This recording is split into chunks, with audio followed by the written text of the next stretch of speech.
మేము అది నిర్వర్తిస్తున్నాం. Okay, thank you.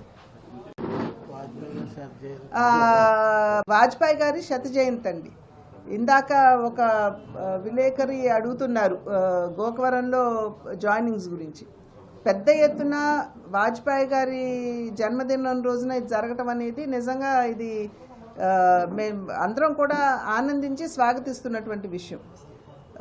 వాజ్పేయి గారు ఏ విధంగా సుపరిపాలన దేశానికి అందించారో మనందరికీ తెలుసు. వారి హయాంలోనే ఈ ప్రధాన మంత్రి సడక్ యోజన కావచ్చు, ఇవన్నీ కూడా వారు ఆనాడు తీసుకురావటం. అదే సర్వశిక్ష అభియాన్ రూపంలో ఉచిత విద్యని బిడ్డలందరికీ 6 సంవత్సరాల నుండి 14 సంవత్సరాల పిల్లలకి అందరికీ కూడా ఉచిత విద్యను తీసుకురావడం, అవినీతి రహిత పాలనని వారు అందించడం, పోఖ్రాన్ న్యూక్లియర్ టెస్ట్ ఏదైతే ఉందో దాన్ని జరిపి భారతదేశం కూడా ఒక శక్తివంతమైనటువంటి దేశం అని చెప్పి నిరూపించడం, ఇవన్నీ కూడా వాజ్పేయి గారి హయాంలో జరిగినటువంటి విషయాలు. ఇది అందులోనూ మాకు భారతీయ జనతా పార్టీకి వ్యవస్థాపకుల్లో వారు కూడా ముఖ్యులు. ఒక రకంగా చెప్పాలంటే ఏదైతే ఇప్పుడు సభ్యత్వ నమోదు కార్యక్రమం జరుగుతుందో ఇది వారికి నిజమైనటువంటి శ్రద్ధాంజలిగా మేము భావిస్తున్నాం. ఎందుకంటే వారి కళ ఏదైతే ఉందో ప్రతి బూత్లో భారత్ మాతాకి జై అని నినదించేటువంటి కార్యకర్త ఉండాలి అనేటువంటి భావన ఆలోచన వారికి ఏదైతే ఉందో దాన్ని నిజం చేస్తూ ఇవాళ కార్యకర్తలందరూ కూడా శ్రమిస్తున్నటువంటి నేపథ్యం. ఇవాళ ఆంధ్ర రాష్ట్రంలో 25 లక్షల సభ్యత్వాన్ని మేము నమోదు చేసుకున్నాం. ఇందాక చెప్పినట్లుగా సంస్థాగతపరమైనటువంటి అంశాల మీద దృష్టి పెడుతూ ఎలక్షన్కి ప్రజాస్వామ్యబద్ధంగా పార్టీలో ఎన్నికలు నిర్వహించుకుని మేము సంస్థాగతంగా కూడా ఆర్గనైజేషన్ని పటిష్టపరుచుకుంటాం. ఇదంతా కూడా రేపు 25వ తారీఖు నుండి మాకు సంస్థాగతంగా అటల్ బిహారీ వాజ్పేయి గారికి నివాళిగా మేము ఈ కార్యక్రమాలన్నీ కూడా చేపడతాం.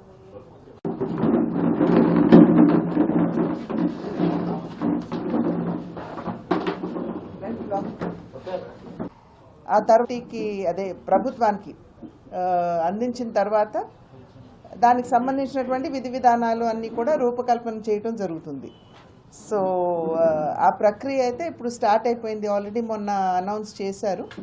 ఒక ఇంచుమించుగా ఒక 30 మందితోటి జేపీసీ వేయటం జరిగింది. అదేవిధంగా మొన్న బాబాసాహెబ్ అంబేద్కర్ గారి మీద భారతీయ జనతా పార్టీ అగౌరవపరిచింది అనేటువంటి ఒక అంశాన్ని తీసుకుని పార్లమెంట్లో ఏ రకమైనటువంటి బిజినెస్ కూడా కానివ్వకుండా ప్రతిపక్షం అడ్డుపట్టడం జరిగింది. ఇవాళ మీ అందరికీ కూడా మీ మాధ్యమంగా ప్రజలందరికీ కూడా తెలియజేసేటువంటి విషయం, బాబాసాహెబ్ అంబేద్కర్ గారిని అమితంగా గౌరవించేటువంటి పార్టీ భారతీయ జనతా పార్టీ.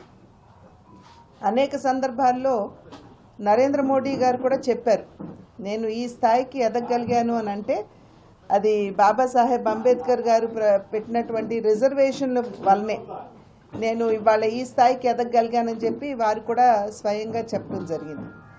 ఎన్నికల సందర్భంలో ఒక దుష్ప్రచారం చేశారు భారతీయ జనతా పార్టీ. అదేవిధంగా ఎన్డీఏ కూటమి అధికారంలోకి వస్తే రాజ్యాంగాన్ని ఎత్తివేస్తారు అనేటువంటి అంశాన్ని చాలా గట్టిగా ప్రచారం చేయడం జరిగింది. వాళ్ళు మనం చూసినట్లయితే రాజ్యాంగాన్ని మార్చే అధికారం ఏ ఒక్క పార్టీకో ఒక్క వ్యక్తికో లేదు.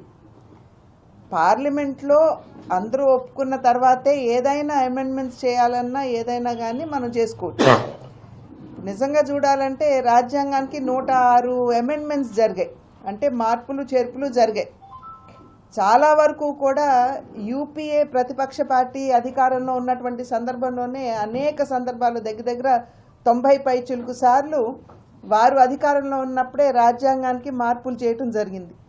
వారు చేసినటువంటి మార్పులు కనుక మనం చూసినట్లయితే ఎమర్జెన్సీని ప్రవేశపెట్టడానికి లేదా ప్రజాస్వామ్యంగా ఎన్నుకోబడినటువంటి ప్రభుత్వాల్ని కూల్చడానికి ఆ రకమైనటువంటి అంశాలు తీసుకుని, అంటే స్వలాభం ఉన్నది అని అనుకుంటేనే రాజ్యాంగ సవరణ చేయటం జరిగింది.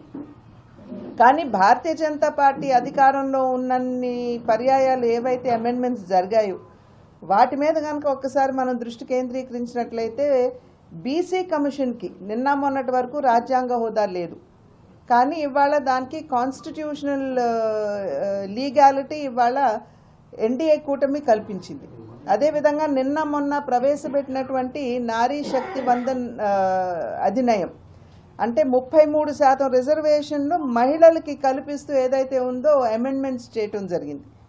కనుక భారతీయ జనతా పార్టీ నాయకత్వంలో ఉన్నటువంటి ఎన్డీఏ ప్రభుత్వం ఏవైతే అమెండ్మెంట్స్ చేసిందో అది దేశంలో ఉన్నటువంటి పౌరులకి అదేవిధంగా కొన్ని వర్గాలకి న్యాయం చేయాలి అనేటువంటి భావనతోటి చేసినటువంటి సవరణలే కానీ ఇంతకుముందు చేసినట్లు వాళ్ళకి ఉపయోగపడేటువంటి సవరణలు ఎప్పుడు కూడా ఎన్డీఏ ప్రభుత్వం చేయలేదు. ఇది ప్రజలు ప్రధానంగా గుర్తించవలసినటువంటి విషయం. కనుక ఇవాళ ఎన్డీఏ భారతీయ జనతా పార్టీ నాయకత్వంలో ఉన్న ఎన్డీఏ ప్రభుత్వం రాజ్యాంగాన్ని మార్చి వేస్తుంది అనేటువంటి తర్కం ఏదైతే వారు తీసుకొస్తున్నారో ఇది సంపూర్ణంగా నిరాధారమైంది. అటువంటి ఆలోచన అసలు ఎన్డీఏ ప్రభుత్వానికి లేదు, భారతీయ జనతా పార్టీకి అంతకన్నా లేదు అని చెప్పి తెలియజేస్తున్నారు. అదేవిధంగా బాబాసాహెబ్ అంబేద్కర్ గారిని అమితంగా గౌరవించే పార్టీ భారతీయ జనతా పార్టీ అని నేను ఇందాక చెప్పాను. బాబాసాహెబ్ అంబేద్కర్ మా నాయకుడు అని చెప్పి అనేక సందర్భాల్లో కాంగ్రెస్ పార్టీ చెప్పుకున్నారు. కానీ వారికి భారతరత్న ఎందుకు ఇవ్వలేదు అని చెప్పి మేము ప్రశ్నించాం. వారే ఈ 75 సంవత్సరాల స్వాతంత్రానంతరం చూసినట్లయితే 75 సంవత్సరాలు 65 సంవత్సరాలు వాళ్ళే అధికారంలో ఉన్నారు. కానీ వాళ్ళు బాబాసాహెబ్ అంబేద్కర్ గారికి ఎప్పుడు భారతరత్న ఇవ్వాలి అన్న ఆలోచన కూడా వారికి రాలేదు. అది వాజ్పేయి గారు హయాంలో వారికి భారతరత్న ఇచ్చినటువంటి విషయాన్ని ఇక్కడ ప్రజలందరూ కూడా గమనించాలి. అదేవిధంగా వారి జీవితంతో ముడిపడినటువంటి 5 ప్రాంతాలు, వారు జన్మించిన ఇల్లు అదేవిధంగా వారు విద్య అభ్యసించినటువంటి ఇల్లు, వారు మినిస్టర్గా బాధ్యతలు స్వీకరించిన తర్వాత వారు ఉన్నటువంటి గృహం, అదేవిధంగా వారు వారు నిర్మాణం పొందినటువంటి ఆ ఇల్లు, చివరికి లండన్లో వారు లాయర్గా విద్యను అభ్యసించినటువంటి ఇంటిని కూడా కొనుగోలు చేసి ఈ 5 కూడా పంచతీర్థాలుగా నామకరణం చేసి వాటిని అభివృద్ధి చేసింది కూడా భారతీయ జనతా పార్టీ నాయకత్వంలో ఉన్న ఎన్డీఏ ప్రభుత్వమే. అందులోనూ అనేక సందర్భాల్లో నేను ఇందాక చెప్పాను, నరేంద్ర మోడీ గారు స్వయంగా చెప్పినటువంటి విషయం, నేను ఈ స్థాయికి వచ్చానంటే వారు ఇచ్చినటువంటి రిజర్వేషన్ మాధ్యమంగానే నేను వచ్చానని చెప్పి వారు కూడా చెప్పడం జరిగింది. వారిలాగా ఇప్పుడు కాంగ్రెస్ పార్టీ లాగా రాజ్యాంగాన్ని జేబులో పెట్టుకుని ఎప్పుడు కూడా భారతీయ జనతా పార్టీ ఆ రకంగా వ్యవహరించలేదు. రాజ్యాంగాన్ని ఎప్పుడు శిరస్సు వంచి రాజ్యాంగానికి నమస్కరించిన తర్వాతే ముందుకు వెళ్ళినటువంటి పార్టీ భారతీయ జనతా పార్టీ. కనుక రాజ్యాంగాన్ని కానీ అదేవిధంగా బాబాసాహెబ్ అంబేద్కర్ గారిని అగౌరవపరచడం అనేది భారతీయ జనతా పార్టీ ఎప్పుడు చేయదు. మరి మీరు చరిత్ర కనుక తిరిగి చూసుకున్నట్లయితే బాబాసాహెబ్ అంబేద్కర్ గారిని ఘోరాతి ఘోరంగా అవమానపరిచింది ఎవరు అని కూడా మనం ఇక్కడ ఒక్కసారి స్మరించుకోవాలి, గుర్తు తెచ్చుకోవాలి. బాబాసాహెబ్ అంబేద్కర్ గారిని 2 పర్యాయాలు వారు ఎలక్షన్స్లో కంటెస్ట్ చేసినా కూడా వారికి అపోజిషన్ క్యాండిడేట్ని నిలబెట్టి కావాలని బాబాసాహెబ్ అంబేద్కర్ గారిని ఓడించినటువంటి చరిత్ర కాంగ్రెస్ పార్టీకి ఉన్నది.